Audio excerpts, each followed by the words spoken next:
If you live and drive in Canada, you have almost certainly felt it. It's that annual pit in your stomach when the insurance renewal shows up and the number just doesn't make any sense. Today, we're going to pull back the curtain on why it costs so much to be insured in Canada and really where all that money is going. So, picture it. You get that email, you open that envelope, and you kind of brace yourself, right? Because you just know it's gone up again, and you're not alone. This has become this frustrating and honestly really expensive ritual for millions of us across the country. And that right there, that's the real kicker, isn't it? You've held up your end of the deal. You drive safely, you haven't made a claim. By all logic, your rate should be stable, maybe even go down a little. But that's just not what's happening. So what on earth is going on? Well, here's the first big piece of the puzzle. That number you see, 7.3%, that is the projected average national increase for car insurance in 2025. It's a huge jump that you are definitely feeling right in your wallet. But, that number? It doesn't even tell the whole story. Okay, check this out. This is where it gets really wild. On the left, you've got that auto insurance hike, 7.3%. Now look at the right.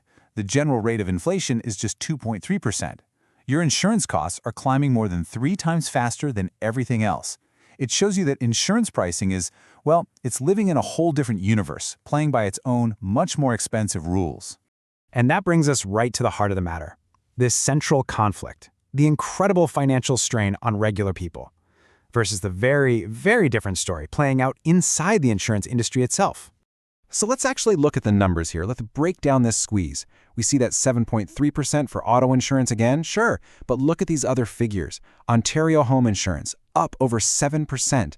And then you get to some communities like Thunder Bay, and it's a jaw-dropping 26.39% jump. For so many people, this isn't just an annoyance, it's a major financial crisis. Now let's hop over to the other side of that chasm. This is a little snapshot from one of Canada's biggest insurers, Aviva. So while you're getting squeezed, have a look at this. Their Canadian operating profits surged by 49%. 49! And how'd they do it? Well, right there. Premiums for personal lines, your car and home insurance, grew by 6%. The two stories just could not be more different. And this quote from their own leadership just says it all. What in the world are pricing actions and pricing discipline? Well, it's corporate speak. From our perspective, it's a very polite way of saying, we raised your rates a lot. So beyond just the big numbers, the whole system is kind of filled with what you could call everyday traps.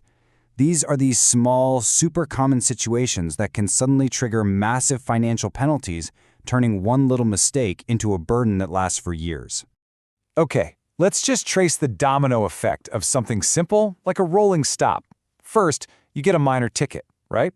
The legal fine is maybe $110. But then the real punishment begins. Your insurance company can slap a 10 to 25% surcharge on your premium. And that little ticket, it stays on your record for 3 years. And here is where the scale of that penalty becomes just absolutely shocking. Let's take something more serious, like a distracted driving ticket.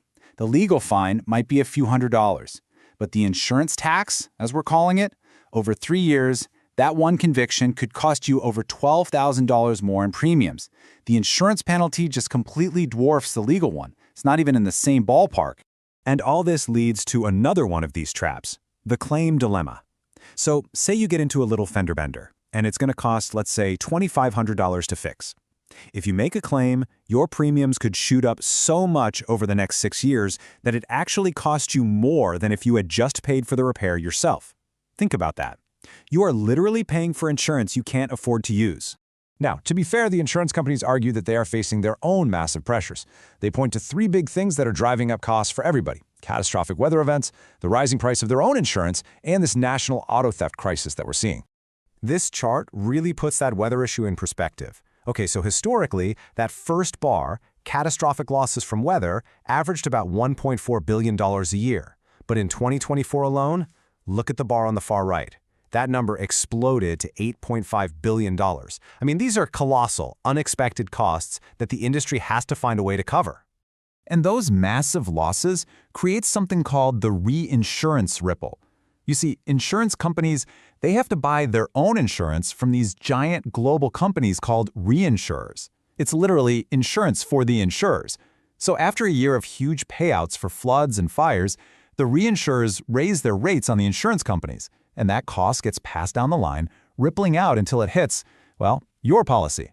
And then there's auto theft. I mean, it's become a billion-dollar-plus problem. The total cost of theft claims has more than tripled in just a few years.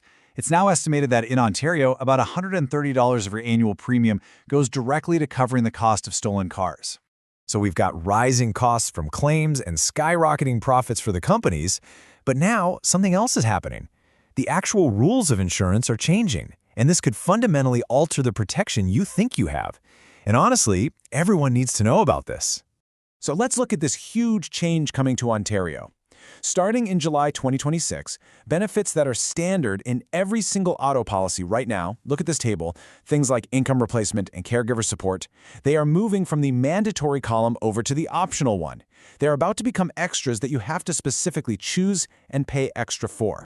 And this creates what we're calling the optionality trap. See, people who are already struggling with high premiums will be really tempted to uncheck those boxes just to save a few bucks, maybe without really understanding what they're giving up. It's a dangerous trade-off, a tiny bit of savings now for a huge, life-altering risk down the road. And here's that trade-off in plain dollars and cents. You might save, I don't know, maybe $125 a year by dropping this kind of coverage. So the question becomes, and it's a really big one, is that savings worth the risk of having absolutely no income if you get into a bad accident and can't work? For most of us, I think the answer is a pretty clear no. And this isn't just happening in Ontario. Over in Alberta, the government is tightening the rules for who even qualifies for rate protection. Pretty soon, one single minor ticket in 3 years could be enough to kick you out, exposing you to much, much higher rates. The definition of a good driver is getting narrower and narrower.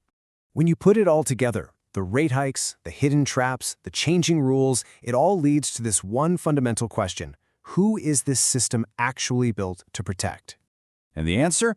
Well, it might be a little unsettling. Investigative reports have documented an industry strategy known as the 3 Ds: deny, delay, and defend. The whole idea is to fight legitimate claims, drag out the process for as long as possible, and just exhaust the person who made the claim until they give up and accept a really lowball settlement. It's a strategy designed to generate profit by simply not paying what's owed. So this is where we end up. When companies are posting record profits through pricing actions, when a $110 ticket can secretly cost you thousands, and when the safety net you thought you had is being sold back to you piece by piece as an optional extra, you really have to ask yourself, is the policy you pay for every single month still a safety net? Or has it turned into something else, a highly